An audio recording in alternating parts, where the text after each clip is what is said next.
All right, let's start. Sorry about that. So the first thing I want to establish is the expectations that you guys may have. It's it's a lot of material to cover, and therefore I would not think, and it's taken me a good 20, 25 years to get to where I am. So don't expect to be able to, get much further than where you are right now soon after this workshop is over. But I'm hoping what I really want to do is get you guys a good framework, a good basics that will last a lifetime. It's like riding a bike, and looks like I mean, I have kind of looked at what you guys have posted before. It looks like most of you are food bloggers, and I will address that issue shortly. And looks like you guys have been taking good photographs, so that's one thing. Great. So I don't have to like really go over or detail out too much information there. So without further ado, let me just start off. So here is my image from I don't know, like 1998, and that's a fish. So if it's a fish, I want to describe to you where it is. There's the mouth, there are the eyes, and there's the tail, and here's one fin, and the other fin is right here, somewhere here. Notice what I had to do. I had to really explain to you that this is a fish, and I had to actually go in and tell you where the parts are and how, these are the little spines, and this is the outline of the fish, etc. That's not a good photograph. If somebody has to sit there and explain something to you, that's not a good photograph. Secondly, it's a horrible photograph because it's not artistic at all. But I wanted to put it in front of you so that you get an idea that, about what I'm trying to say, and that is, photograph should speak for itself. It should not be something like what we have right now. Okay,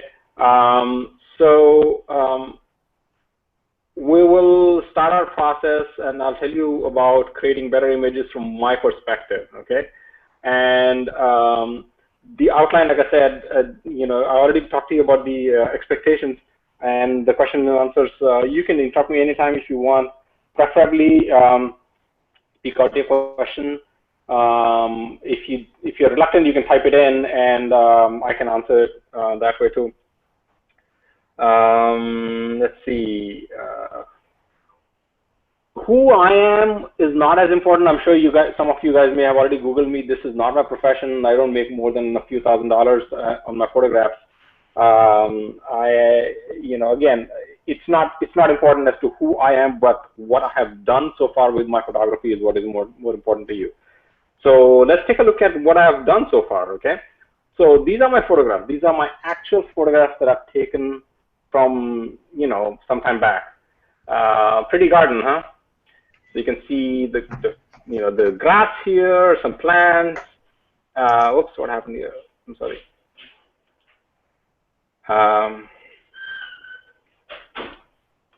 Here's a maple leaf. Pretty, huh? There's a little moth. There's some lichen on some tree, I believe. And there's a little wishing well. Don't miss the ducks. The ducks. I was trying to take a picture of the ducks along with the tree.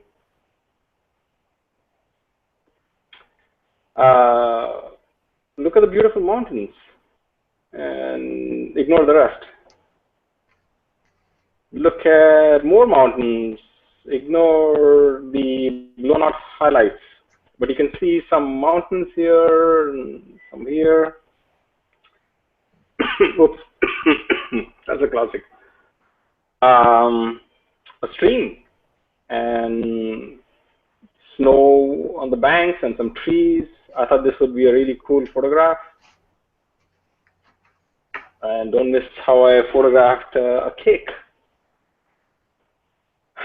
My kid with her twin friends and some Bharatanatyam, that's an Indian classical dance performance that I was shooting for, and this is supposedly a studio shot. So it's one of my earliest shots of this dance performance.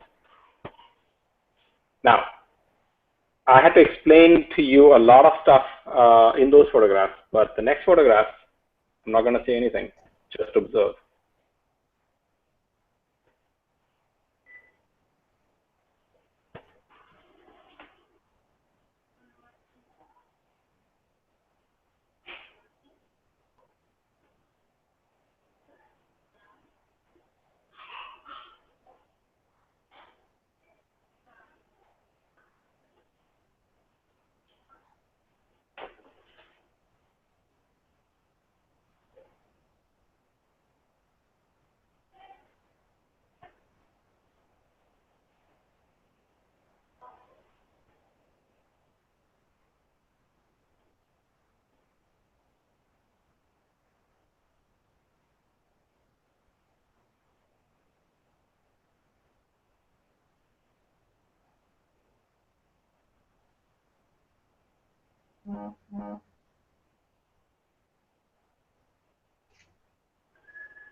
Okay, so notice I didn't have to say a thing.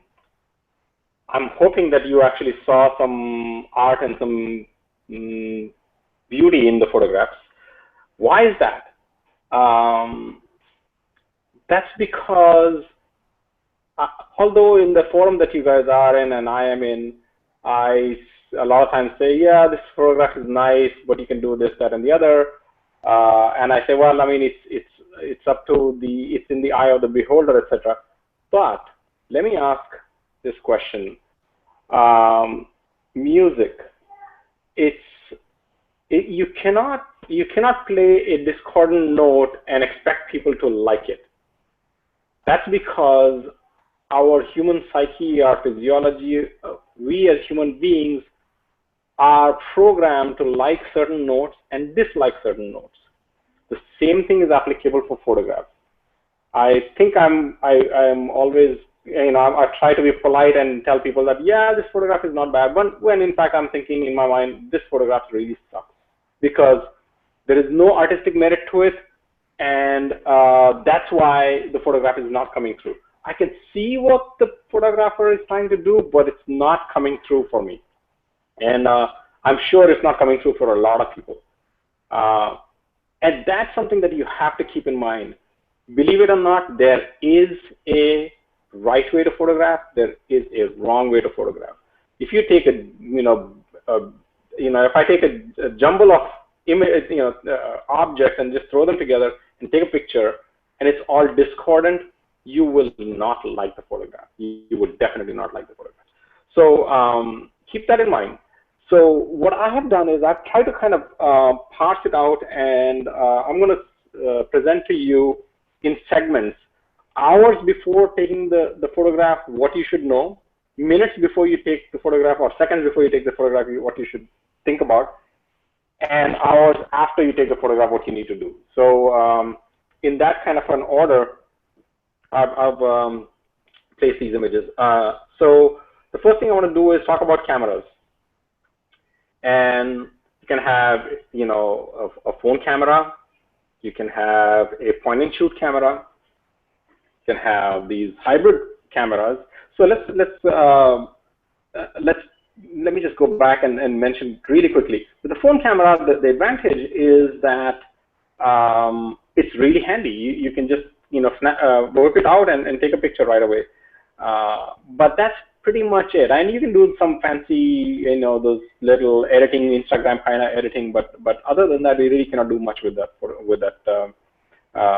camera. Remember, the lens on this thing is only a few millimeters in diameter, and how much better quality can you expect out of a glass that's, you know, smaller than your fingernail versus a glass that's on your DSLR, which is much bigger and can gather a lot more light, right? Nevertheless, it does do a good, decent job. Here is another one, point and shoot. This is my Sony RX100, actually my wife's RX100. And it does a very decent job. It's very tiny. You can carry it in a purse. It's got a bigger glass than the point and shoot. It has Wi-Fi, as you can see on the phone. I mean, on the camera. And it has manual functions. You can override a lot of parameters and actually use it manually. Here is a hybrid camera. Now, some images I stole off the net, but because this is a free workshop, I'm not violating any copyrights. I know that because of that's the area that I work in. This is a hybrid camera.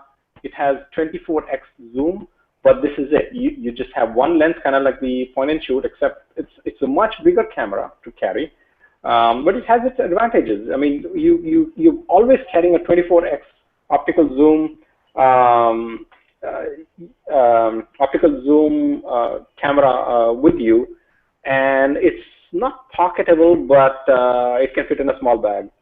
Shubhashmita, I am hoping that this is getting recorded on YouTube. Once it's there, I'll try to see if I can make it available, but I cannot promise right now. Okay. Here is my absolute favorite camera right now, which is a mirrorless camera. And notice that right here where it says E-mount, that basically means that the lens is separate from my camera. So I can basically separate these things out and put another lens on and so on. And the advantage is that it's very pocketable. Well, not pocketable, but it fits in a very tiny bag. And lenses are really tiny. I mean, I'm just using two hands because I have to like change the zoom. But otherwise, it's one hand holdable camera. And here is my monster DSLR. Compare the size from this is what I'm carrying these days to what I still have, and I'm seriously thinking of getting rid of the DSLR. Another thing is the cost. Of course, I didn't mention that. The DSLR is like at least 3 to 4 times this setup right there is about $2,500 to $3,000. As compared to here, where just well, this lens is expensive, but if I had a kit lens or something, this outfit would have cost me no more than $500. But right here, the lens is $1,000. So let's keep going. Size, of course, makes a big difference, and DSLRs, of course, are the de facto standard right now. But I've noticed a huge advantage of mirrorless cameras. And on my blog, I have an article that talks about all these various cameras and which one I prefer these days and why, and all the advantages and disadvantages of each one. So feel free to go to my blog and check it out. So here is one of the advantages of a DSLR. That's a crop of an image that's actually on my blog, that shows you when I'm trying to focus on a flower, and that's the stem of the flower, by the way, the green stem of the flower. You can still see the background. There's a table at the back, and you can still see the table very well. But look at what the DSLR does. Here's the stem, and here's the table, and that's because of the depth of field, because of the size of the lens, and that is very important. If you don't do that, you don't get subject separation. I mean, the subject versus background separation. Lenses. Kit lenses are the easiest to find. You buy a DSLR body, and you typically can buy these kit lenses. And for food photography, honestly, it's fine. You really don't need a wide aperture or prime lens, etc., unless you're trying to be, very professional about it. And I can talk about that a little later. But these kit lenses are just fine. Throw it on a tripod, and you can get phenomenal photographs out of it. These are prime lenses. These, by the way, are my favorites. Why? Because with a prime lens, what ends up happening is that there are no moving parts inside the lens. So the focusing and the clarity is set from the factory. As against a zoom lens, imagine, in a zoom lens, what you do is you move the lenses back and forth inside the actual lens elements back and forth. And there are small errors. I shouldn't say errors, but there's a little bit of play between one zoom lens versus the other. So what you're going to get is slight differences in the way the focusing has occurred. And that leads to small but significant changes in your image. If you can afford them, prime lenses are the way to go. Of course, this is a Pro lens, Pro because on Canon cameras, they come with this red band, and the lenses themselves are just phenomenal. They are actually ground lenses. They are not die cut or anything, and that's why the lens costs a lot. But the big advantage is that you can open these lenses up very, very wide. And when I say wide, if you are not familiar with these terms, I will talk about them shortly. So you can actually open up the lenses quite a bit and let maximum amount of light in. That's why the lens is so huge as compared to a camera. Okay. Yeah, some people have this issue about size, and they love the larger the lens, the better. They somehow feel that the better it is. And I'm here to dispel the myth that you need a big lens to do the job. This is another one of my favorite lenses, but it's a very, very specialized lens. It's a tilt shift lens. You can basically articulate the lens up and down or sideways or both, and get phenomenal images out of it. And I can show you what the result looks like. So here is a typical image when I used a tilt shift lens, but without tilting or shifting the lens. I focused on the middle macron and took the shot. And as you can expect, this was at f2.8 or something like that, so 3.5 maybe. And you can see that the two other macrons are out of focus. Without moving the lens, without moving the camera, basically it was, I believe it was on a tripod. All I did was tilted the lens, and this is the shot I got. So you can see that from the closest to the furthest, everything is in focus, and that's possible only because of the fact that it's a tilt shift lens. This is an exception to the rule. I would say 99.99% people that carry cameras do not own a tilt shift lens, and it's fine. You don't have to buy it. It's extremely expensive.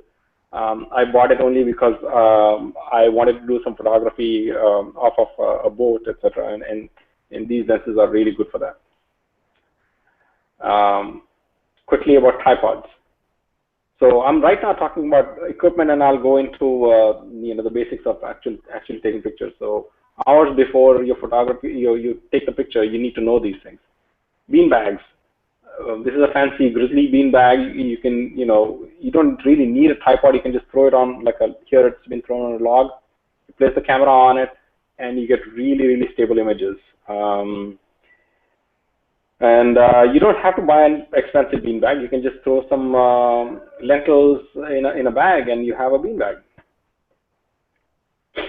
Here is another one which is quite popular, or well, used to be quite popular. I haven't seen these recently because people are starting to use selfie sticks now. And it's one of those tripods where you can actually wrap it around objects and keep the camera quite steady, but not very steady. As you can imagine on this one, if there's the slightest of wind, the camera would move because of the fact that it's been tied to a one of those rope thingies. It's an excellent, excellent tool, especially when you're backpacking. But for food photography, I'm not sure if it's a great choice. But what it allows you to do is separate the camera from yourself.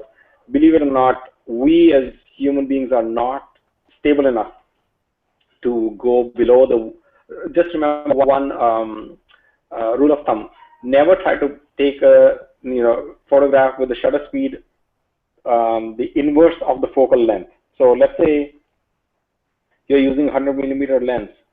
Try not to go below 1/100th of a second. So you can imagine, I mean, indoors it's very, very hard to do. So you have to have a tripod for that. Any questions so far? Okay, I don't see any questions in the chat either. That's one of my favorite tripods. I call it a toothpick tripod. These are the tripods that you basically pull the things out like an antenna, like an old style antenna, and they lock into place. And they're really, really tiny. I mean, I bought one of my one of these tripods for like $50 off of eBay, and they're almost pocketable. I can almost put it in my pocket. It just sticks out a little bit, but I can almost put it in my pocket, and they're phenomenal to work with. And especially for backpacking and all extreme backpacking, this is great. This is the kind of tripod that I prefer to carry when I'm actually backpacking with the lighter load. It's a carbon fiber tripod, and it does a phenomenal job of remaining stable. Now the only issue is that it costs a lot more. Carbon fiber tripods cost upwards of $250, $300 for a good one. This is a typical studio tripod. These have internal braces, as you can see, to stabilize it. But they're not that expensive, actually. They may be heavy. They have a crank handle, so you can actually move the camera up and down. And this is the kind that I would highly recommend to you food photographers to have. Before you buy anything else, make sure you have a good, sturdy tripod like this. Okay.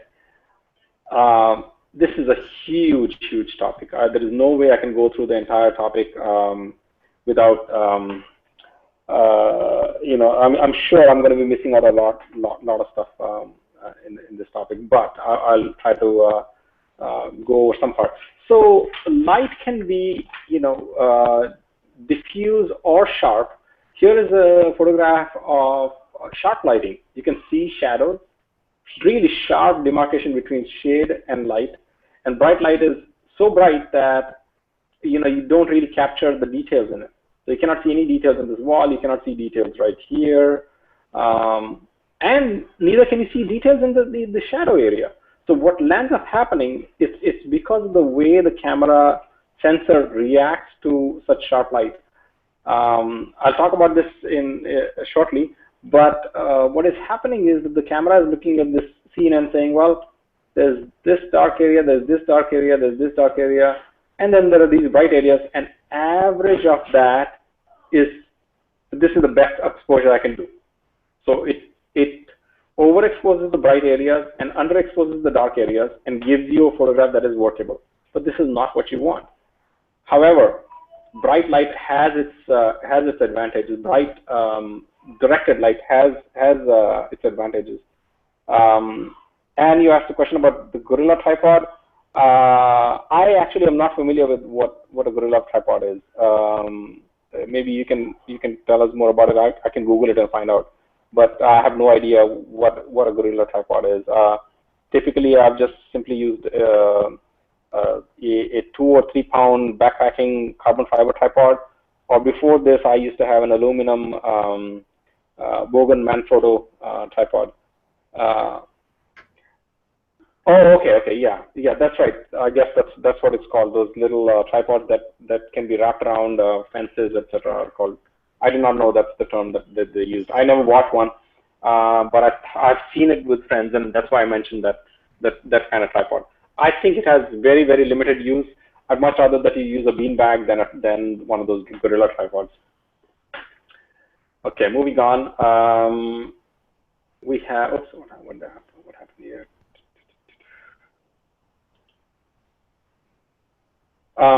it has its advantages. So there is bright light shining on my wife's face, but it has not blown out highlights here. But I did want the bright light to kind of, like shine through her hair, and that's something that is what I was desiring here.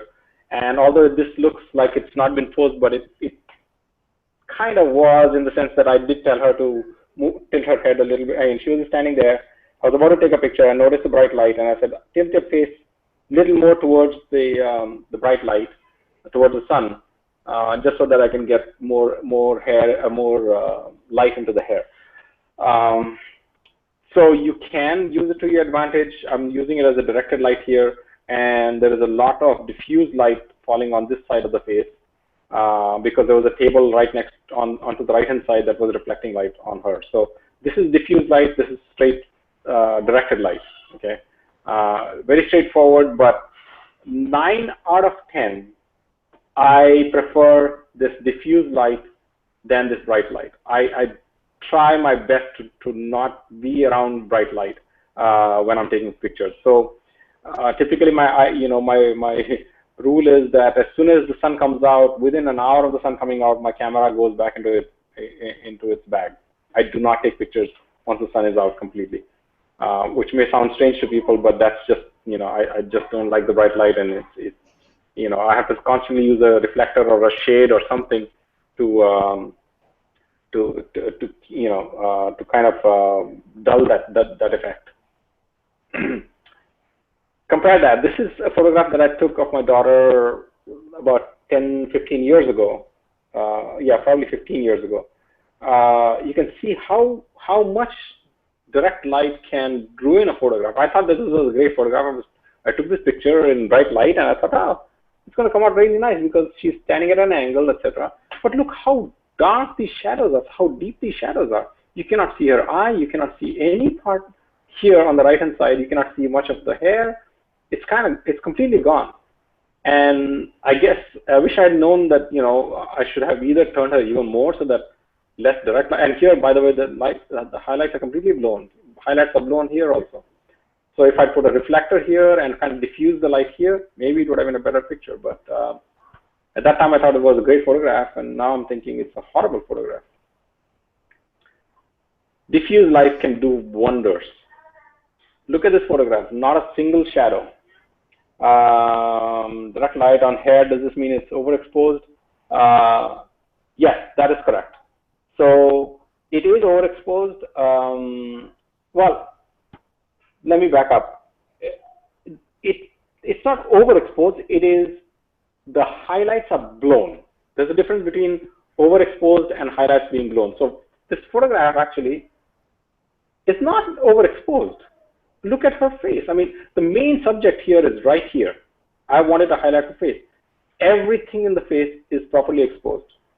I wanted to show her hair. It's there, fine. Here, the highlights are blown, but overall, the photograph is not overexposed. Even the tree that she's standing next to is exposed properly. You can see the bark, you can see the lichen on it. So it's not an overexposed photograph. If it was an overexposed photograph, the difference between an overexposed photograph and this photograph is that this was, let's say, in proper exposure, but her face was completely blown out. Like if her face had all this kind of light everywhere, then it would have been a blown out photograph. I mean, an overexposed photograph. Hair blown out? Yes, I agree. Completely agree. Good question. So diffuse light, this is what I prefer. I really, really prefer this kind of light where, notice there are no shadows and you get beautiful, beautiful color because of the fact that it's diffuse light. So even in light, I have basically completely skipped over some major portions like, the direction of lighting, the time of day, etc. And I can go into more detail, but this is, there is no way we have enough hours just to cover only that part. So I'm not going to go into that right now. I'm going to skip over that and talk a little bit about artificial versus natural light. Well, first of all, natural light. White balance is, you don't have to do a darn thing about white balance. That's because in white balance, white balance is basically by definition natural light. So there is no question of white balancing natural light. So you don't have to worry about white balance when you use natural light in the photograph. The other thing about natural light is that it cannot be controlled. You cannot control natural light. To some extent, you can control it in the sense that you can actually kind of shade away from it. You can put a diffuser on it. You can put reflectors to kind of balance the light out, but you really cannot control how the sun is shining on trees or a mountain or a car. You cannot control that. Okay, but in that, oh, Jada, thank you. But in the landscape photograph, when you say diffuse, you were not using any reflect. Oh my God, there is no way. So this photograph is, I mean, if I was standing here, I would be about this high. You cannot see the sense of scale here, but it's a huge, huge rock formation.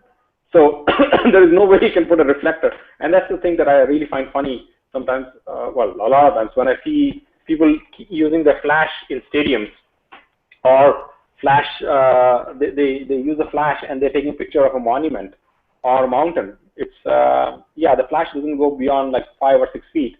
And I don't know, you know, just wasting batteries. And camera thinks that the flash is on, so it underexposes the image. So it's a bad idea to use your flash. In fact, I recommend people outside outside your your physical premises, use a flash. Inside, don't. If it's a large object, just forget about it. Don't use it. Excuse me. Okay. Coming back to natural versus artificial light. So I already told you about natural light. Artificial light, look what I can do. I can transform the image. I control every aspect of this image. This is a Photoshop image, of course. Well, no, it's not, of course, because you cannot really make out. I put very little light on my daughter's the narrow side. Broad side got a lot more light. That's about it. So I mean, I used 3 flashes for this image, and then I had taken an image of an old temple years before her dance performance, and I photoshopped it in because I could control how much light fell on. Well, I could not control how much light fell on the temple, but I could control how much light fell on her, and I kind of balanced it out with the way the temple was lit at that time. It was basically diffused clouds. And I can, because of the fact that I could control the light on her, I thought that this image came out pretty good. This is the original image that I superimposed in here. So it's hard to see that it's Photoshop. Well, I mean, I think it's hard to see that it's Photoshop, but it's all because of the fact that I used enough a proper balance of flash on her. Okay, so that's one big advantage of artificial light. I also should mention that these days for artificial light you can use all kinds of sources. Earlier on, when I first started photography, it was only just that you could use flash. Now you can use those daylight balanced reflectors. You can use LEDs, not reflectors, I mean daylight balanced photo sources, basically bulbs on an umbrella. You can use LED with an umbrella. You can even use tungsten. I believe just before the daylight balanced bulbs came out, there were tungsten ones. Then all you have to do is white balance the light out. But they became really hot, and people stopped using them. Here is a photograph with mixed lighting, and the art really is in making sure that people don't even notice that there is flash being used. So let me you in on some things. So right here, all this area is being lit by daylight. because there was a door right next to my younger one. And there's obviously overhead light that's falling on my head and on my older one's hair and Jenny's hair and all. And there were two flashes. One flash was directed right here in the darker areas, and then another flash, you can see well, actually one flash was coming this way, and then another flash from this direction, and that flash was slightly further out, so that's why the shadow is not there as prominent.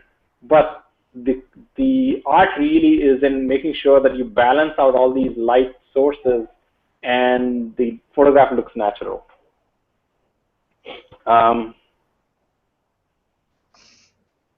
So far so good. Any questions? Basics of exposure.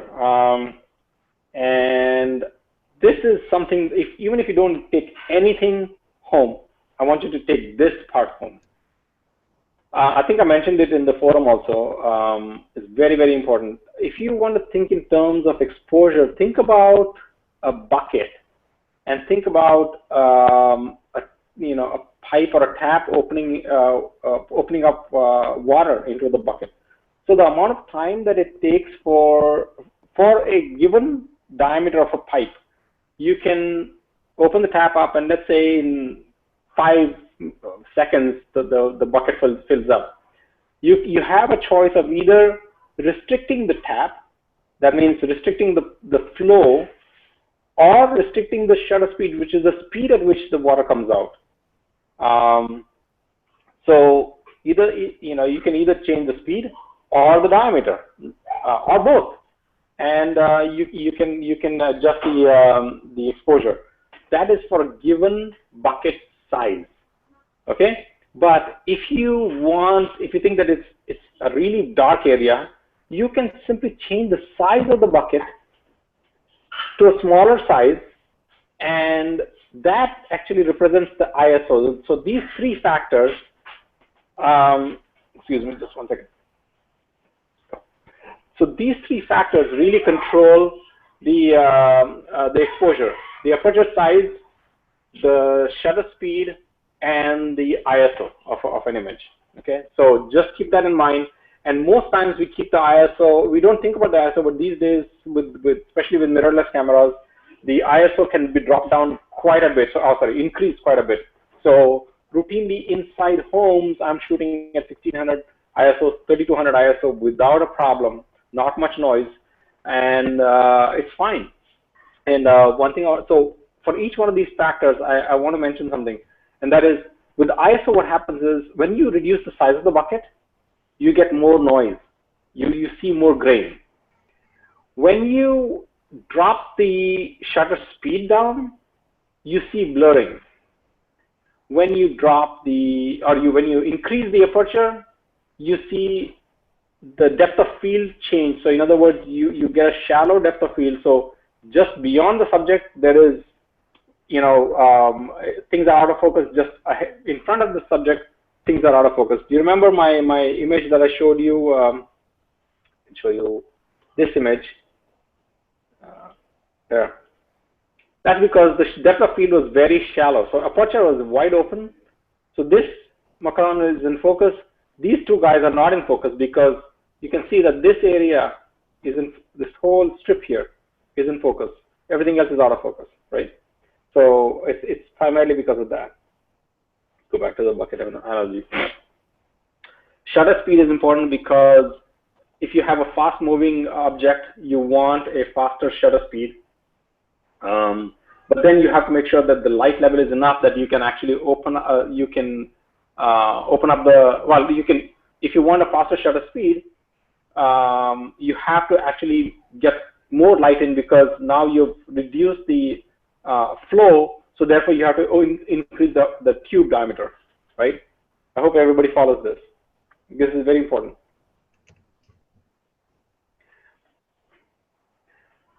RAW versus JPEG. Now, I know a lot of people just simply use JPEG. It's fine to use JPEG, but at least know what the advantages and disadvantages of RAW versus JPEG is. RAW images are basically nothing but the signal coming out of the camera sensor stored on the chip, on your SD card. That's it. So it takes the signal, dumps it on the SD card, and end of story. Nothing else is done. JPEG, on the other hand, the camera takes that signal, process it through its own algorithm of increasing the color saturation or sharpness or whatever, creates a JPEG image, and then stores that JPEG image. In a RAW file, what you have to do basically is take that RAW file, bring it into your computer, and then process it as if you are you are doing it inside the camera, and you then sharpen it, you increase the saturation, decrease the saturation, increase the tonality, etc., and then save it as a JPEG or a TIFF or whatever else you want to save it as.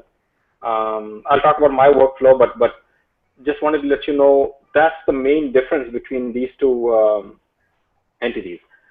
So here is a photograph that, if you take a JPEG, let's say this is the division of the colors. So you have bright colors on this side, darker colors on this side, and you can see that right around the midpoint there are some peaks. So you're getting some amount of good differentiation between the various parts of the image. And then, of course, there are like bright spots in the image. In a raw image, you will see that there is a lot more differentiation here. Don't ask me why, because it's going to take me 2 hours to explain. It has everything to do with the way signal is captured on the silica sensors. Film is different. Silica sensors act differently. So I have mentioned this in a big, long, drawn-out paragraph in the forum. If you guys track back and just type in RAW and type in my name, you might find that explanation if you are interested. But it's suffice to know that with the raw image, you get a lot more detail. Especially, I mean, right now in this graph, you're seeing more detail in the midsection. But honestly, as you go further towards the brighter areas, there is a lot more that you get, a lot more information you get in the brighter areas than in the dark areas. Okay, keep that in mind. So why shoot JPEG? Well, JPEGs are smaller. Raw images are typically the size of the sensor. So let's say if I have a 20 megapixel camera, my raw images would be 20 plus megabytes. JPEG depends on what the subject looks like. If it's just a simple, just a sky, for example, a 20 megapixel camera can give me a 10 megapixel or 10 megabyte or maybe even 5 megabyte image of the sky, but it might give me a 18 megabyte image of some jewelry. That's because you cannot compress all that information in a small enough spot. So file sizes vary. In JPEG RAW, it does not vary as much. Okay. So the advantage is that JPEGs are typically smaller files, and most cameras, I believe, can write raw files faster because they don't have to process anything. Just take the information and just dump it on the SD card.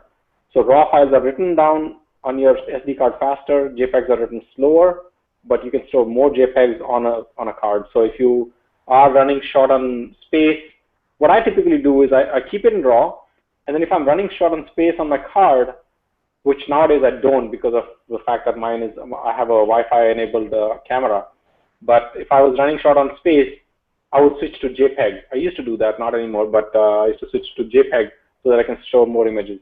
But what lands up happening is you don't get the details that you can see in a raw image. So here are some examples of raw versus JPEG. And it's not just that JPEG is brighter here. It's that information here is blown out. It's lost. So here you cannot see a darn thing. It's just white. It's all white here. But the same image, if you had taken raw and very gently enhanced it, you would have seen more detail. Now, of course, some details are still lost, but look at these details. You would have never seen these details if it was a completely JPEG image. And the sky also, look at the sky here versus here. There's so much more detail. You can see little wisps of clouds and sky, etc. That's possible only because this was shot in RAW. This was shot in JPEG. Another example. Same thing. You can see here what it's showing is when you try to recover highlights, there's a lot of information hidden in the image, and when you use your sliders in your software, raw files tend to give you a lot more information, even though this is all lost. This is lost here also, but so is this. But in a JPEG, you cannot recover this area, but in RAW, you can recover it. So keep that in mind. My recommendation, very highly, use RAW. Okay, this I think belonged somewhere else. I wanted to show you the difference between a prime lens and a zoom lens, and that is prime lenses and professional lenses actually.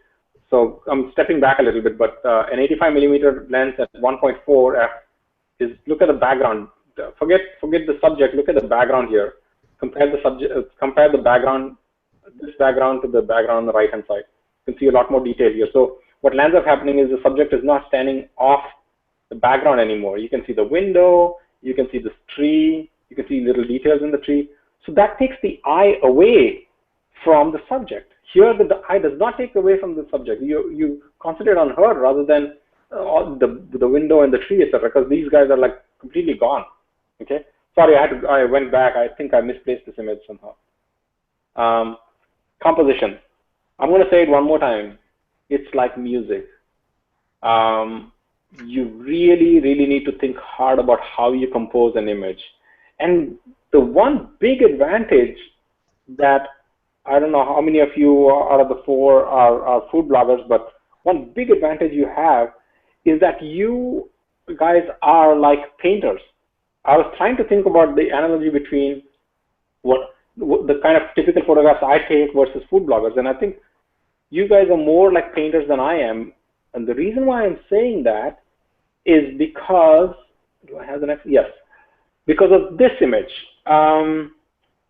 What did I do to take this image? Of course, I made these things up, but I took a plate, I placed it near window light, and I said, this angle looks good, and then I placed these meringues on top. That's all I did. So what I did was basically take a blank canvas and painted it, if you will, with the plate and these three meringues. That is not how typical photography works. I painted this image together. I put this image together. When I go out and I'm shooting a picture of, some kids in the playground or mountain, and this is the kind of problem that I'm sure most of you food photographers run into. You take beautiful pictures of food in your studio. Then you point that camera out, let's say out of your window, and take a picture. And you start to think to yourself, why isn't this image looking as nice? I'm sorry, I missed the question there. Image size of RAW is the problem though, especially when you're photographing during travel. So let me address this. One way, first of all, memory cards are dime a dozen now. So, I have like a 64 gigabyte card. With a 64 gigabyte, I can last like 10 days. That's one thing. The second is you can buy cards that have Wi-Fi enabled. Like there's a card called iFi. There's a Wi-Fi enabled. So as soon as you get to a Wi-Fi spot, you can basically allow that card to upload it to any server, and then simply delete the files on that card. Now you have an infinite card capability. So the iFi card that I have, I've set it up to 80%. So in other words, as soon as it gets to 80%, it deletes all the files and starts from scratch again. So I have an infinite number of photographs I can take on that card. But I don't even use that card anymore because I have the Wi-Fi enabled camera. So again, with the camera, I don't even need to worry about 80% or anything. As soon as the camera makes sure that it has uploaded all the images to my server, it deletes the files. It's done.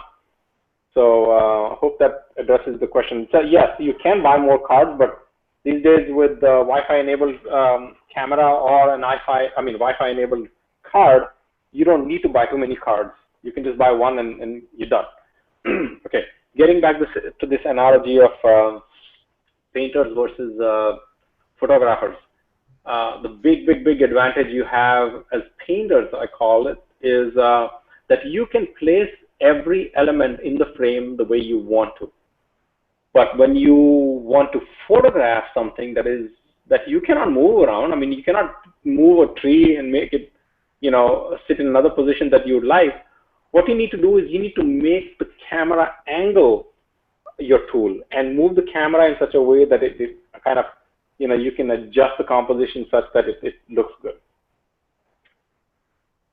Okay. I think now that we're talking about composition, let me show you a couple of things. This photograph works well. Why? It's because the subject's eyes, my daughter's eyes, or at least one eye, really fits the golden mean. So here is, I just overlaid it with the crop of the golden mean, and you can see that it's pretty darn close to where our eye is. That's because we as humans automatically gravitate to that. The second reason, of course, is the fact that her hair is a nice little S curve, kind of surrounds her face. Oh, I'm sorry, did it again.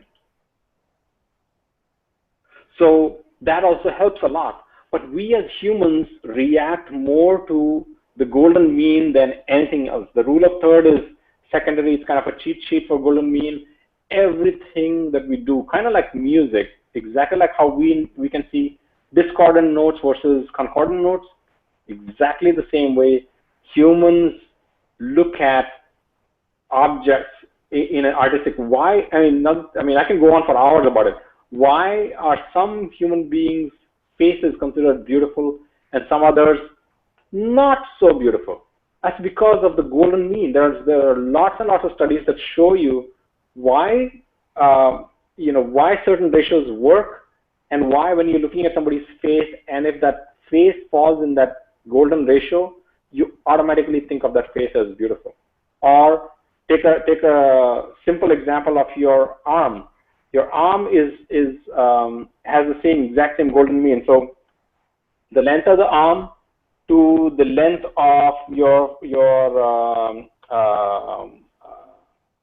let's see, this is the so the length of full length of the arm versus full length of the forearm is the same ratio as length of the forearm and hand to just the hand, and then length of the hand to just a finger, or length of a finger to just the first part of the digit.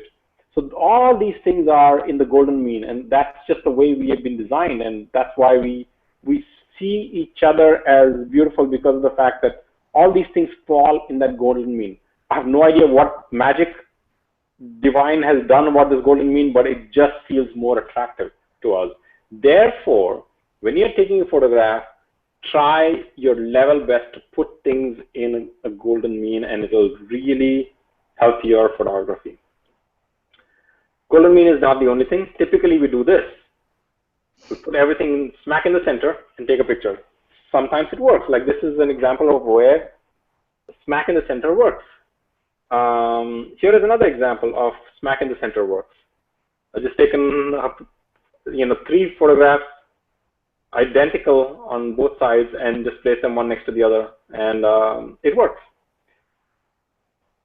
The disadvantage of symmetry working is that if there's a single thing out of place in a symmetry, we notice it. I hope people already noticed the fact that the necklace is slightly to one side, and that bothers us because it's not balanced anymore. Complete well, this is just a little imbalance that it bothers the eye, but if it's how should I put it, artistically imbalanced, let's say 3 objects or something of that sort, those we find attractive. But this just slight imbalance we don't like. At least I don't like it. I don't think, once you notice it, I bet you're not going to take your eyes off this thing. The necklace is not in its right place. That's it. I've ruined the photograph for you. Diagonal lines work beautifully. So these are other options besides the golden mean. You can put things in a diagonal line. By the way, Simi has a fantastic article on the on her blog that talks about all kinds of compositions. I'm just telling you my favorites, and the golden mean is something that is not just my favorite, but I know from a human physiology standpoint or human psyche standpoint, that's a phenomenal method or frame of composition. But like I said, diagonals work here. Here is an example of a diagonal that really works. You can see that the subject, and by the way, the subject is probably in the 1/3, 2/3 ratio. But in addition, there's this diagonal line going across. S-curves work beautifully. So here is an example of an S-curve that kind of keeps the eye interested in looking at and exploring the rest of the image. Patterns work nicely. Here is a pattern of flowers. And typically when you have patterns, try to make sure that all the flowers, all the patterns are inside and they're overflowing from your frame. So in other words, if I had taken a zoomed out picture of a pattern of flowers, but then you can see the rest of the field, you wouldn't have liked it. Here, you don't know how big the field is. The field could have been like, miles and miles, or maybe just a few hundred square feet. So, it feels more pleasant that, okay, this pattern is being repeated, for till infinity. That's how the image, that's the kind of feeling the image evokes. So try to, if you're doing a pattern, always keep that in mind. Don't show the edge of that pattern, okay? Some things to do before you take a picture. You have to know your camera modes. And typically you see something like this, right?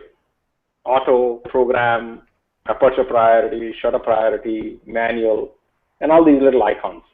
Well, I'm here to tell you that if you truly want to learn, you should just, you should just forget about these guys. Just forget it. They don't exist for you. If you don't want to learn, then go ahead and use those modes. If you use those modes, you are basically letting the camera decide on every aspect or most aspects of your photograph. In these three modes, the A stands for, well, some cameras call it A. In Canon, I think they call it TV, which is time variation. Most cameras have this designation as S. In Canon, they have to be different. They call it SV, speed variation, and then M is M, which is manual. Aperture priority is great when you're taking portraits or anything where you want to control the aperture, and usually when we say control aperture, it's the extremes.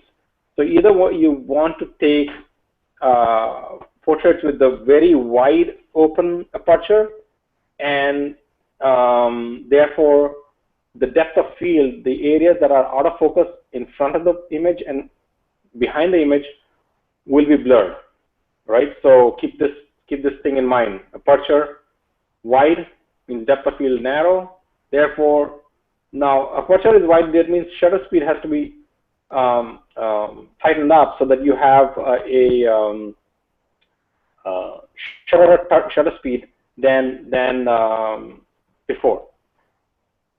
S is for shutter priority, where you can, aperture priority, one more thing I need to tell you is that it's not necessary that you always do aperture priority when you want a wide aperture. In fact, in my case, I use a narrow aperture all the time because unlike you guys, I'm taking mostly landscape photographs. So when I'm taking landscape photographs, my f-stop aperture never goes bigger than f14 or f16. I'm at f16, f22, f18, and therefore, of course, my shutter speed drops for a given ISO. Okay, the next one was shutter priority. Shutter priority is great when you're trying to take pictures of fast-moving objects, and you can. I think I have a picture of some of these things. I just want to let's go back and look at it. Come back to that. So here is a fast-moving object, really, really fast-moving object. So I think I took this picture at 1/8,000th of a second, so that I could stop the the hummingbird in flight. Otherwise, there's no way I could have got such a sharp image. But if you want to see, so that's a really, really high shutter speed. Here is a really, really slow shutter speed, because if I let the shutter speed be slow, what happens is water has time to go quite a distance before it's captured. So what happens is you get like this really nice silky waterfall. Otherwise, you wouldn't be getting this this kind of an effect, right? Then let's go back and look at this. Yeah, so that's about it as far as. Oh yeah, there's one more image I wanted to show you. This is where the I used a wide aperture, so that the front, my foreground, usually we don't really bother as much about foreground, but in this case, the foreground was, was distracting. So I used a wide aperture, even though it was kind of a landscapey picture. I used a wide aperture so that the stonework in front was out of focus, and I could actually focus on the background, in the background. Okay. Let's go back to the modes. The most powerful mode here is the manual mode. And the reason for that is because when you are in manual mode, you do the thinking. The camera does not do the thinking. You decide whether the image is bright enough or not bright enough. And keep in mind that with aperture and shutter priority, the exposures are always calculated in such a way that they're always quote unquote average. When I say average, it means 18% gray average. What that means is that you can take a card that is 18% gray. So in other words, the rest of it is white, I guess, only 18% gray, and you put that in front of the camera is going to say perfect exposure every time. No matter where you put it, it will say perfect exposure.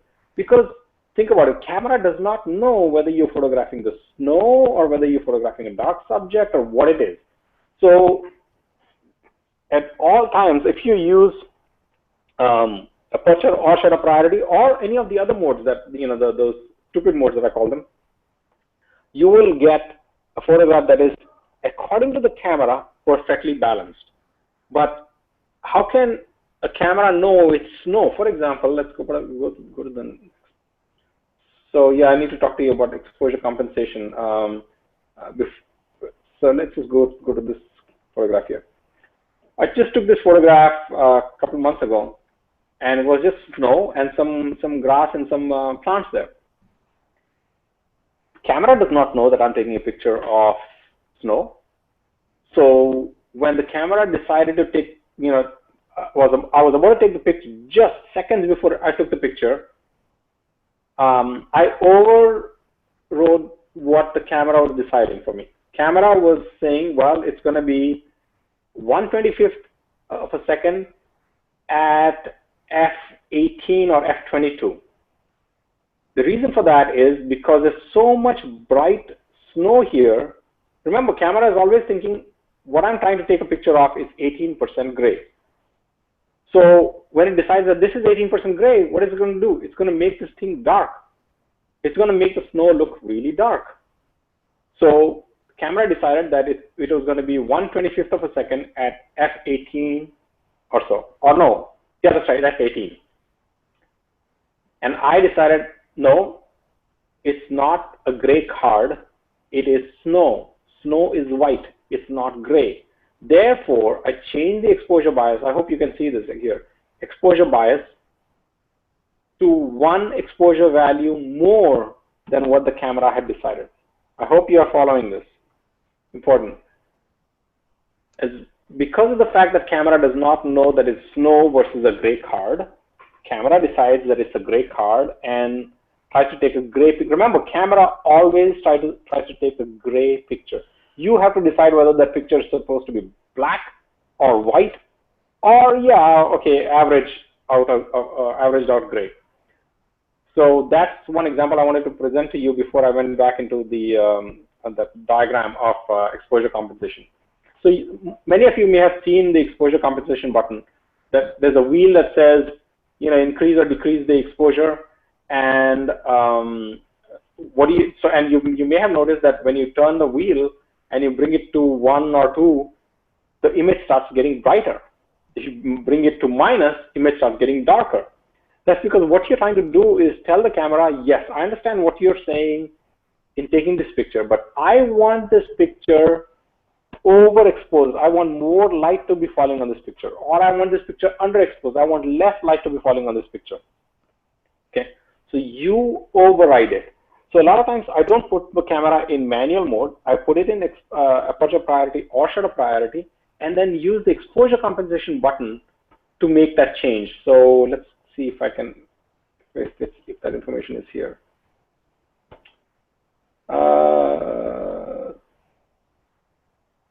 No, I didn't capture here whether it was in aperture priority or shutter priority. But whatever it was not in manual mode. I typically don't leave the camera in a manual mode. But here it is, aperture priority. Aperture priority. So I was using aperture priority. Then even in aperture priority, the camera would have just made it into gray. And I said, no, this is not gray, it's snow. Camera, you don't know it's snow. I'm telling you it's snow. Therefore, expose it over by one more stop. Okay? It's very important for you to know so that you can make an informed decision about how bright or how dark your image should be. Think of the exposure compensation as making an image darker or brighter than what the camera thinks it should be. Okay? That's the best way to remember it.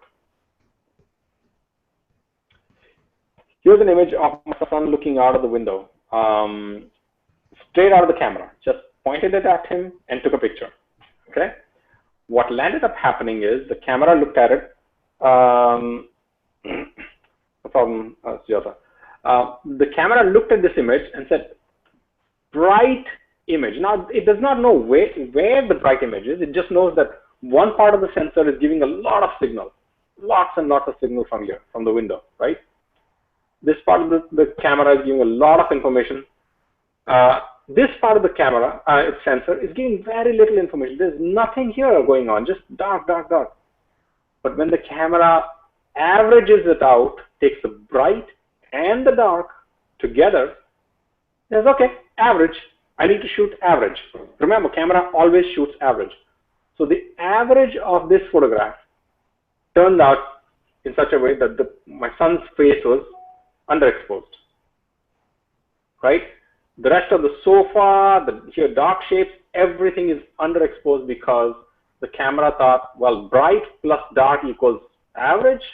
So let's say this was +1 exposure. This is -1 exposure. So +1 +1 and -1 average out to 0. So therefore, it's just going to take an average photograph. And this is what the result was. Then I did the same old thing, which is I looked at the camera, I looked at the image and I said, there's a window. I bet you the camera is getting fooled by the window. What is more important for me? Is the window or my son? My son. Therefore, I'm going to overexpose it. So here's the next photograph I took of him. I overexposed by maybe a stop or 2 stops. Now the kid is in focus. Not focus. It's actually not a great picture. It's an okay picture, but I wanted to illustrate a point here. And that is, now you can see details in the sofa. You can see his hand. You can see the cloth here. You can see the rest of his face because I overexposed. So guess what happens when you overexpose an already overexposed area? You cannot see any detail here now. Keep that in mind. When you overexpose or underexpose, it does not mean that the entire image is going to come out okay. It means that the area that you are interested in will come out okay. So here is an image that the camera decided. Camera is always neutral. It just says, I'm going to take a picture. Took a picture, and it does not know it was my son or a goat there for crying out loud. It just knew that it was just going to take a picture of some light falling on it. I knew it was my son. I knew my son was more important than the window or whatever we can see outside Las Vegas. And I said, let's take this picture. Again, we're overexposing the meter reading. So when I overexposed by the meter reading, his face became a little bit more, there were more detail in the face. Okay, hope that's clear. We already went through this example of the snow. Here's an image of my wife walking in pitch dark. We were hiking in the dark in Costa Rica near some volcanoes. And if I had, say, exact same thing, I'm not going to show you the before and after because actually I did not take a before or after because I knew what the camera was going to do. The camera was going to average it out and show me all the rest of the area here, which was going to look black, or not black, gray, because it was going to overexpose, and some grass, some gray grass would have been seen on the sides, and her face would have been overexposed. So what I did in this instance was just before I clicked the shutter, I reduced the exposure compensation. I said maybe -0.5 or -1, because I knew that the scene was dark. Camera thought the scene was gray. Camera always thinks the scene is gray. Camera thought the scene is gray. I knew the scene was dark, pitch dark in fact. And just before I clicked the shutter, I said underexposed by half a stop or 1 stop. And this is the image I got. So this is the importance of overriding a camera. Keep that in mind.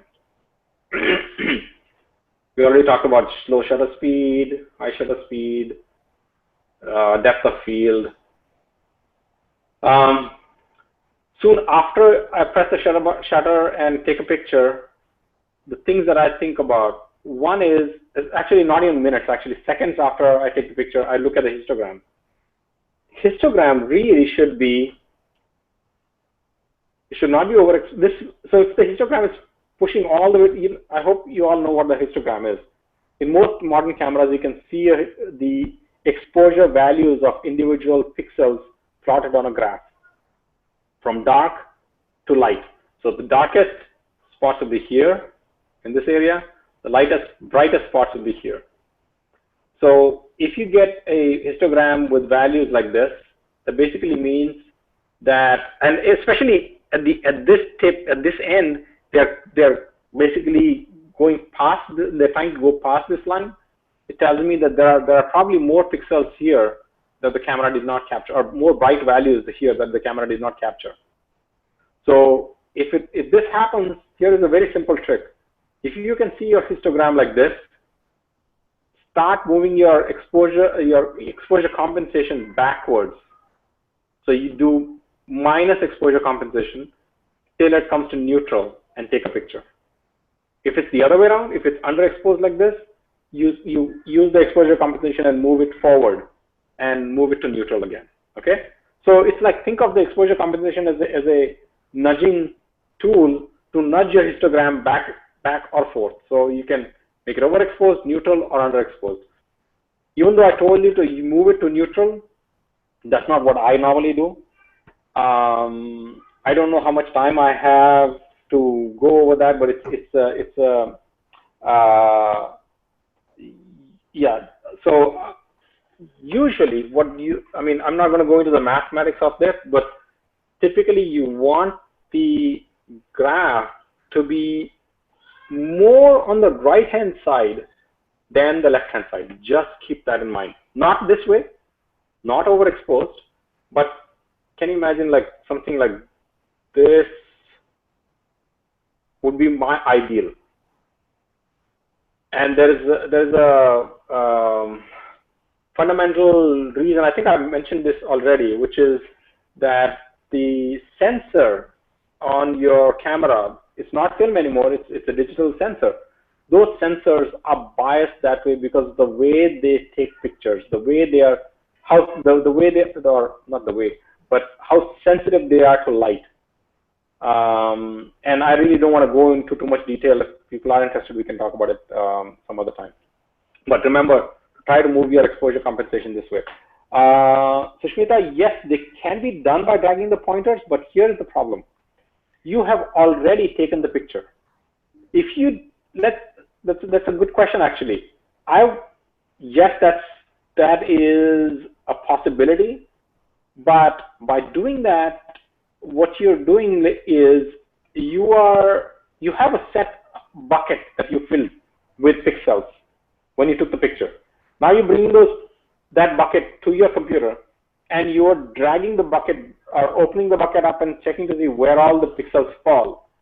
It's not the same as just before you take the picture, you make sure that the largest amount of pixels are filled from this area.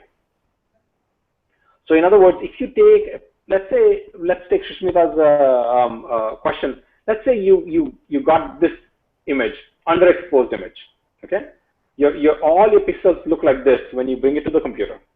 And now you're dragging the pointers and moving it to neutral. What you're in a sense doing is you're taking signals that don't have enough signal to noise ratio. So in other words, the signal to noise ratio is bad. You have more noise, less signal, and you're moving it to an area just so that you can see the photograph. I wish, you know what, I might have a picture like that. I may have already shared it on this. I'll see if I can find it. And when you do that, you get more noise, less signal. Okay. So the best advice I can give you is do that as a backup, as a last resort. Try to get the image right in your camera from the get-go. Don't wait till the time you bring it to the computer and then try to drag it. It's not the same. It's just not the same. Okay. Mathematically, it's not the same, and you're not going to get the right result. This is what I try to achieve, which is move the your exposure compensation on your camera such that when you get the graph, it's like this, almost out but not quite. Okay, and you'll thank me for it, because then when you drag it, so here is the thing: you can drag this back to the left, it's fine. Dragging it forward to the right is bad. Too much time will be needed to explain that. Just take my word for it. Hours after for me, it's typically minutes after I press the shutter. I don't do this anymore, but I wanted to show this to you guys because you may be doing this, which is connect the camera to the laptop and dump the images in your computer, right? I typically do this.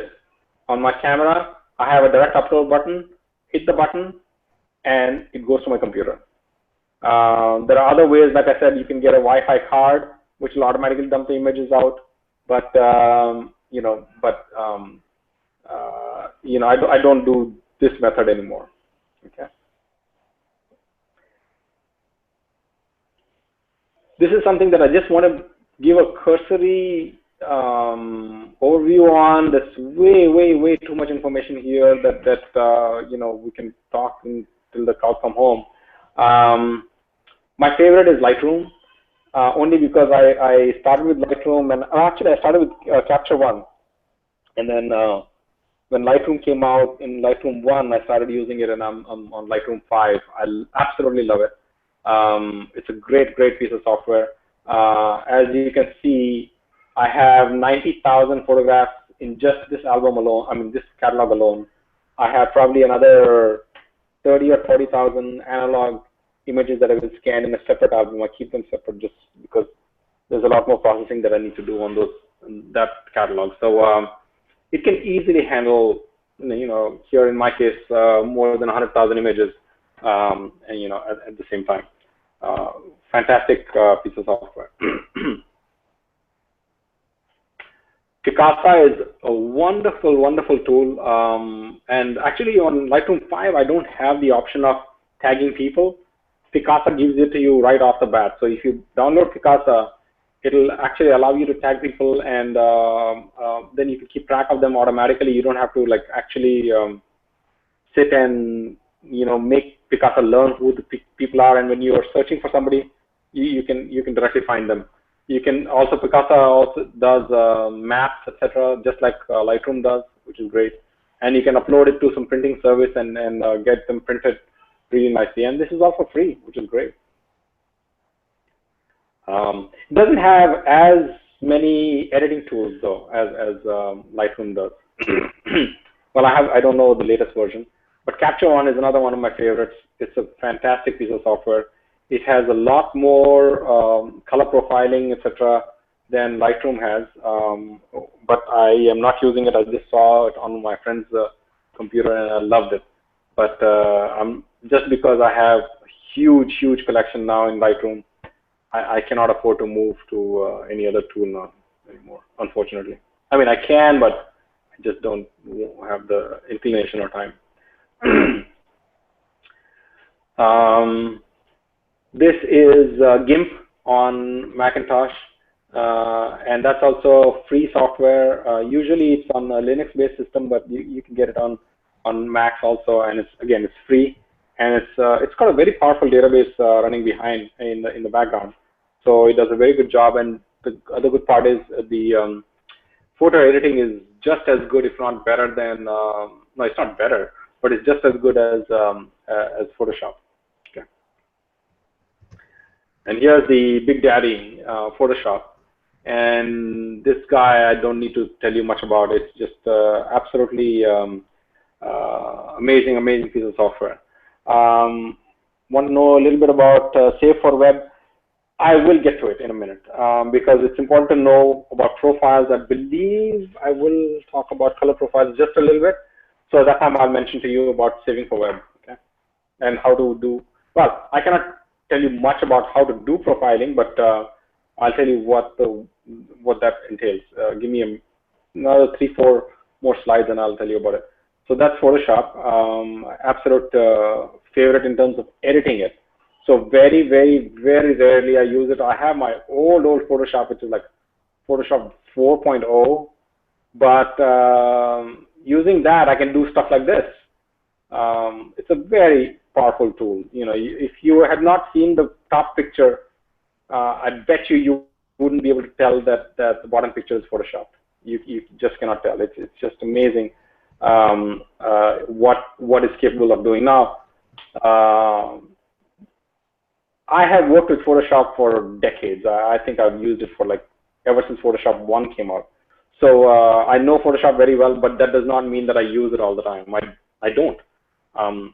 Now my philosophy is that I want to take the picture the way it is, and that's it. In fact, I had an argument with my daughter because she wanted to take the other two people and the kid out, and she knew I could do it, and I argued with her saying I don't want to do it, but then I did this, and I've not put the picture anywhere else, just gave it to them.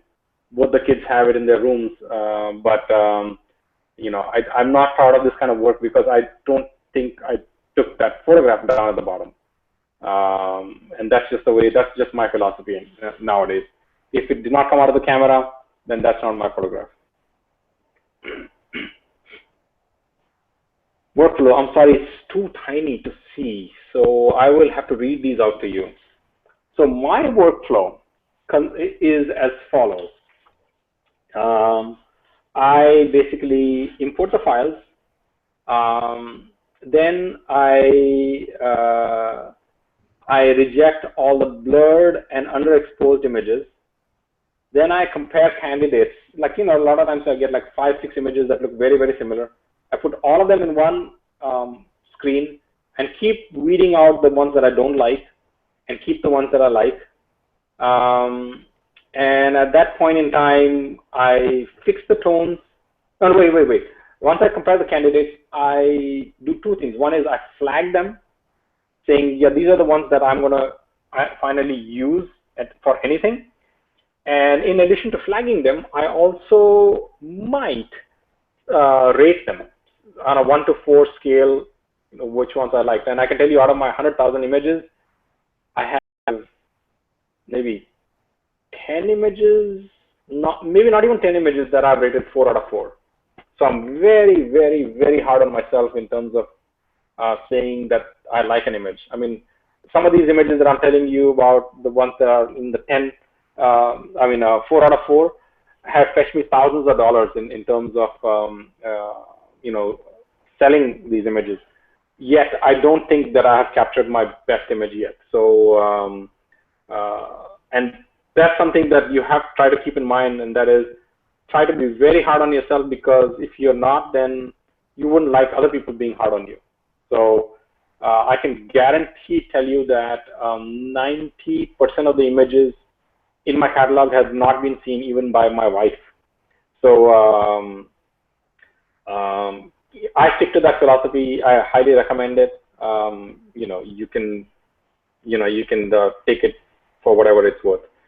So after selecting candidates, I fix the tones on those candidates, because this way I don't have to fix the tones, etc. On, like, let's say if I go out on a photo shoot and I bring back about 100 images, I don't want to sit there and go through every image and fix every tones in every image. So what I do is I just whittle it down to, like, let's say out of the 100 images, 10 images, and then fix the tones and so on.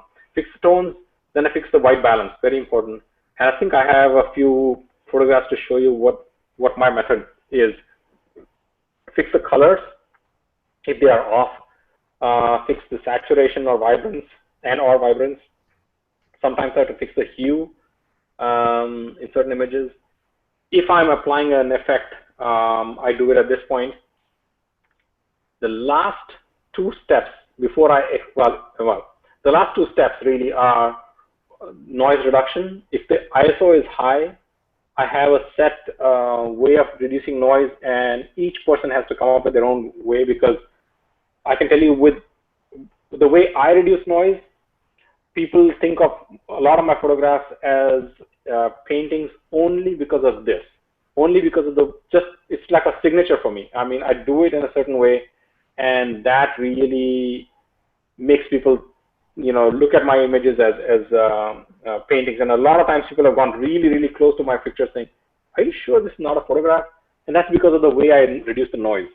It's not a science, it's an art. And I'll show you some representative images. I believe I have some there. Absolute last step should be to sharpen it.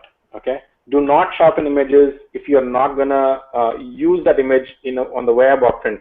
Do not sharpen it, because sharpening is a destructive process, which you may have never heard of, but it actually is a destructive process. You reduce the amount of information when you sharpen, and you cannot get that information back unless you're using a non-destructive software like Lightroom. You can sharpen it and then unsharpen it if you want, but once you sharpen and save to like a JPEG for web, you cannot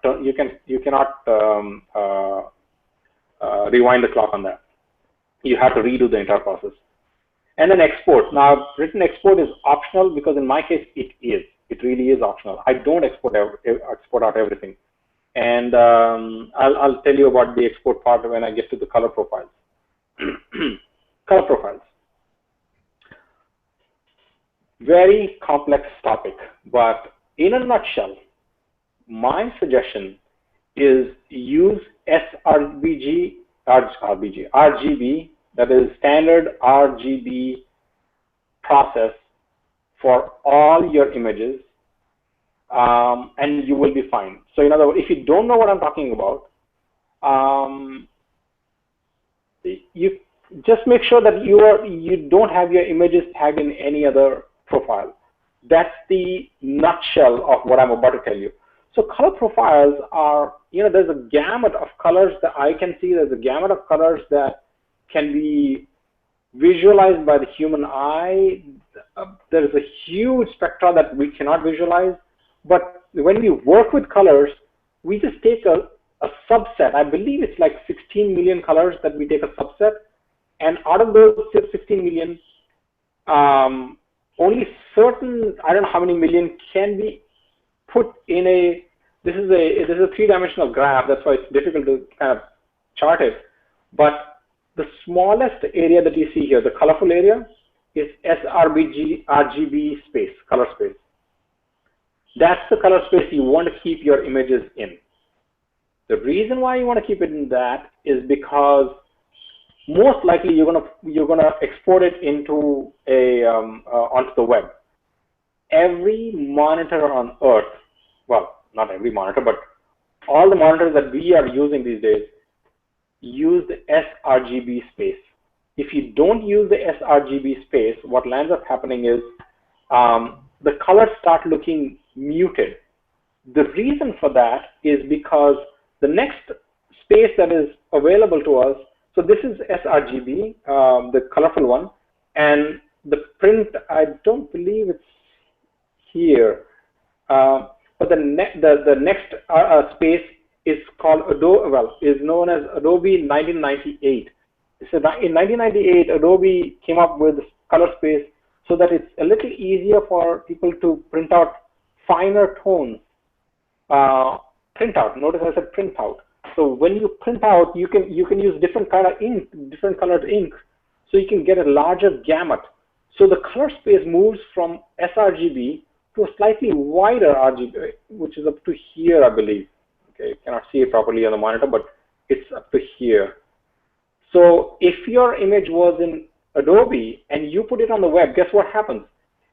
A light value or a color value that is here, the monitor moves it to here or something, and it starts looking duller. The colors start looking dull. So as soon as you see dull colors appear that you don't see, otherwise, suspect that you may have used the wrong color space. Okay, and there is another color space that I think very, very, very few people use. I use it only for printing purposes and for work purposes, and that is called Kodak Pro. I think the Kodak came up with this color space even before Adobe, but nobody was using it. Even today, very few people use it. But it's great because you have a much larger variety of colors to choose from. I use this not as frequently these days. I try to stick to Adobe 1998. But my advice to you is if you don't want to get into color profiling, just make sure that your camera is set to sRGB. Okay, just keep that in mind, sRGB, and you'll be fine. So the question about saving to web, Sujata. If you make sure that your camera, your software, everything is set to sRGB, you don't have a problem. Just keep that in mind, and you will be fine. Don't try to color profile 1998 or Kodak and stuff like that. Just forget about those. Okay. This is what happens when you move from ProPhoto, which is the Kodak photo, to sRGB. So here is an image that was in ProPhoto. Remember, I showed you this. ProPhoto is this mesh right here, this big mesh here. sRGB is the middle one, and that's the innermost one. Okay. So somebody's. I'm going to mute.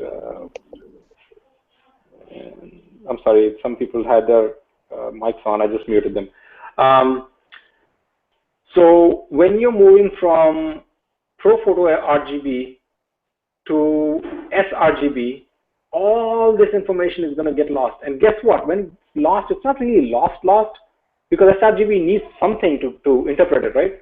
So it's going to put this down as a very muted, dull color. Okay?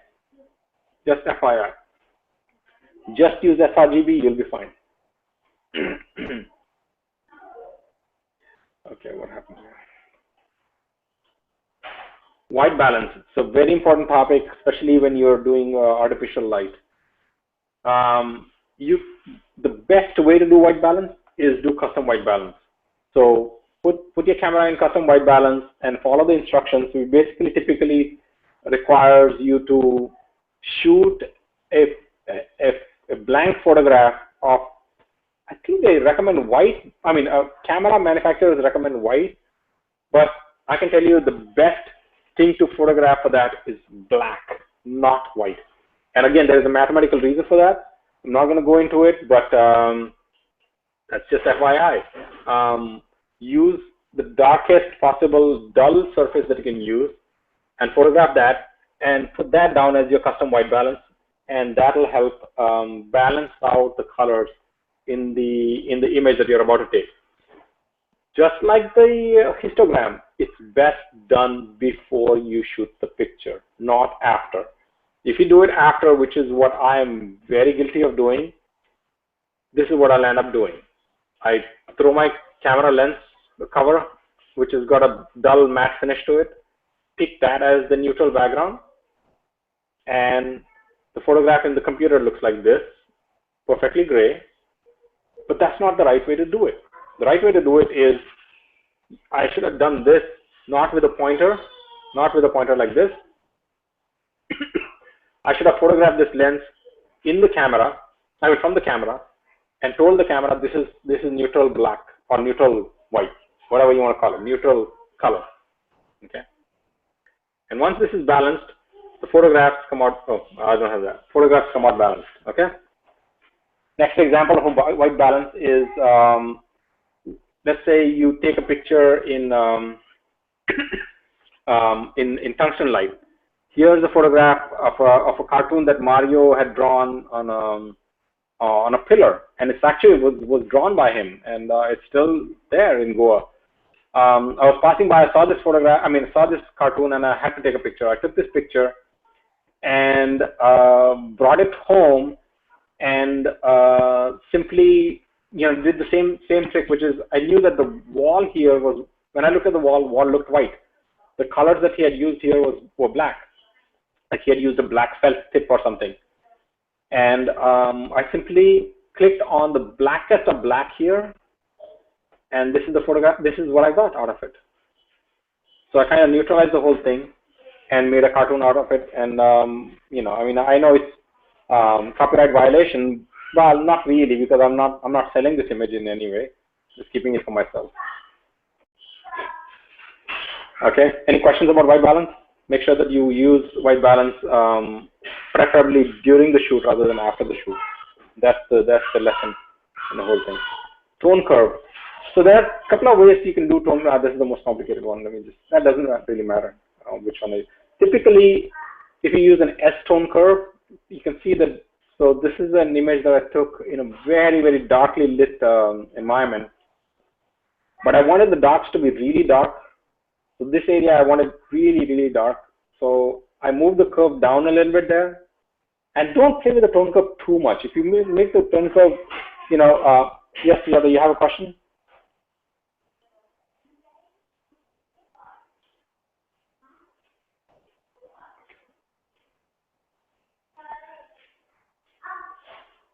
Anyway, I'll continue. You can type it in if you want. I used to use auto white balance, but even the bright white looks gray in picture.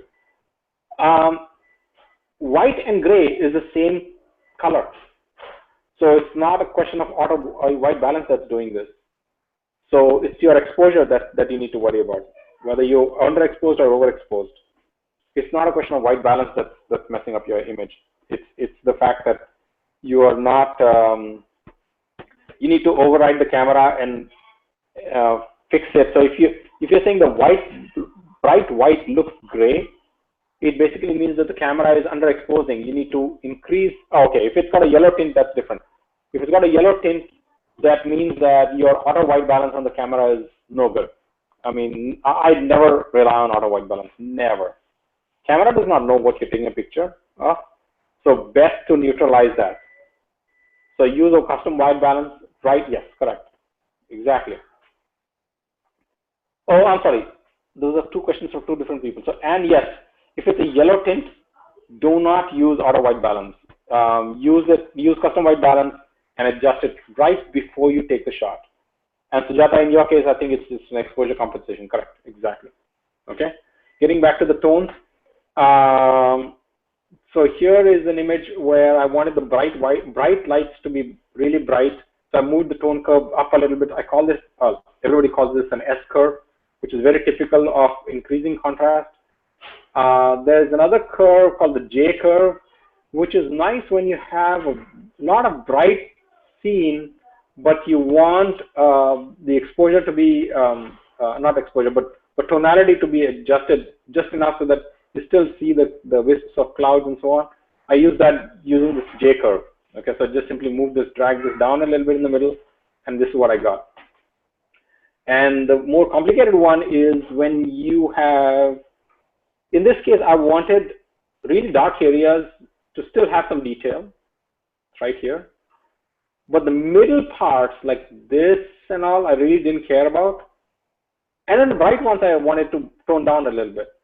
Okay, so not tone down. Sorry, the brightest of bright, I wanted like overexposed. this is not by any chance any, I'm not trying to get all the tonalities in, but I wanted to give that effect. So in this case, I used a custom tone curve. I moved this curve around till such time as I actually like the effect. So it just so happened that the curve turned out to be like this, but it could have been like this. It really doesn't matter how the curve comes out. But as long as you like the tones, that's all that matters. Okay. So the S curve is the most commonly used, J curve sometimes, and then the custom curve is something that once you get used to tone curve adjustment, you can do this. Okay. I already talked about this. I talked about this. Oh, here is I just wanted to show you. This is the original where the curve was flat, and look what a difference it made. Okay. The drink, I don't know. That was my daughter's drink. She was very happy that she can actually get I don't know what the drink was, but it was red in color. Yes. This was in Cancun, so she was 18, and she was very excited that at 18 she could get a drink. But yeah, it was probably red. So yes, so that's the thing. It was not probably red. It was definitely red because I don't change colors. I make sure that the colors are exactly what I saw. Right? That's just my philosophy. So here is, I already went through that. HDR, high dynamic range. This is in this forum that we are participating in. A lot of times people are constantly talking about high dynamic range, and showing images that have very little difference between dark and light areas, and they use HDR. Wrong, bad idea. It completely underwhelms the image. HDR is best when, well, in my opinion, okay, HDR is best when the exposures, the scene has very, very, very bright values and very, very, very dark values. This is not just my opinion. That's just when HDR should be used, because you're trying to compress all those dynamic that range into one photograph. Okay. Next is what my opinion is. My opinion is that HDR is way overused, and it looks kind of surreal and silly in my books. So the kind of HDR that I like is HDR that looks like this. This is my rendition of an HDR where there were very dark areas. So this area was quite dark. These areas were quite dark, and very bright areas. The clouds were very bright. But even though I used HDR, I made it look like it's not HDR-ish. If you know what I mean. It's not. I try not to make the image look very surreal. It looks quite natural because some areas are almost blown out, but they're not actually. If you look at it, I don't know if you can appreciate it or not. You can actually see colors all throughout. You can see orangish here, reddish here, bluish here. So there's nothing that is blown out here. Even white can be seen properly here. And even in the darkest of dark areas, you can see quite a lot of detail. Okay. This is just my rendition, and that's the way I like HDR. But of course, this is art, not science, so you can do whatever you like. I already talked about noise reduction, but I just wanted to show you some examples, and I'll close after that. Here is an example of noise reduced image. Wait, do I have a non-noise reduced? Okay, this is the original image. No noise reduction, no sharpening. So this is some pasta that I shot from underneath, and you can see this is a highlighted area was probably right around here. No. I don't know where it was. That's not important. Maybe somewhere here. The highlight this area. You can see a lot of grain here. Oh wait, go back. So when I reduce the noise, you can see the grain is gone, but the edge sharpness is also gone, right? So the next thing you need to do is you need the last step. So once you're done with this, it's okay. If I want to export it, I sharpen it, which is the next step I'm showing. And you can see that I've brought some amount of grain back, but if you compare it to the original, what is that? it's still better. That's the original. You can see a lot of grain here also, and in the overall picture also you can see some grain here. But look at this image. That grain is not there here. But it's very, very fine in this area. So these sliders really are, it's an art. The way you adjust it is very specific to you, the way you like it. Okay. Absolute last but not least, I want to share with you an image that really almost cost my life. But that's an image of an elephant in the wild protecting her baby. And I was hiking in South India, like 2 a.m. or something with some guards. This case, I did not want to reduce the noise, because it kind of keeps that element of the surroundings intact. That's one. The second is, in this case, the camera really was trying to expose it in such a way that it was gonna give me a gray image with a lot of grayness around the elephant, etc.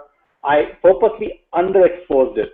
If I had overexposed it, I would have seen a lot of the trees, grayish trees, etc. And I didn't want that. I wanted this flashlight, the light from the flashlight, to shine on the elephant. So even though it was in a precarious situation, once it becomes secondhand to you, your camera controls, it's an automatic thing. That's all I have really. And exporting I already talked about. Make sure that you use sRGB and you'll be fine. JPEG, I believe what I typically do is do about 80% compression, and that really helps.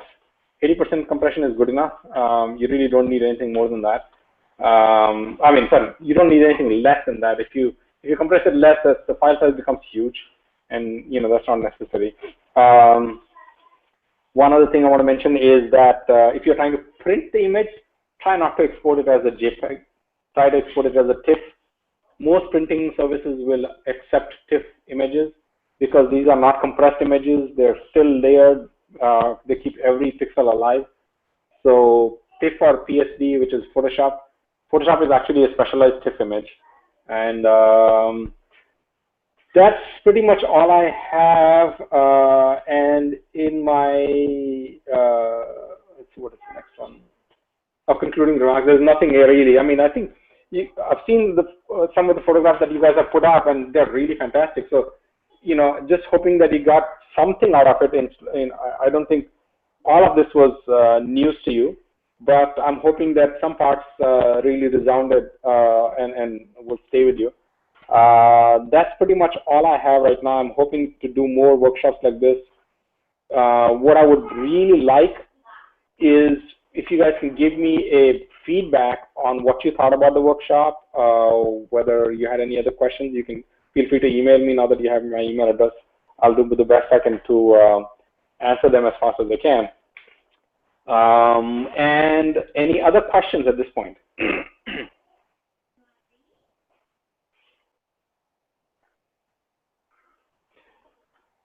No questions? Okay, well, either you guys went to sleep or I did a fairly okay job to describe all the things that, from a very high level.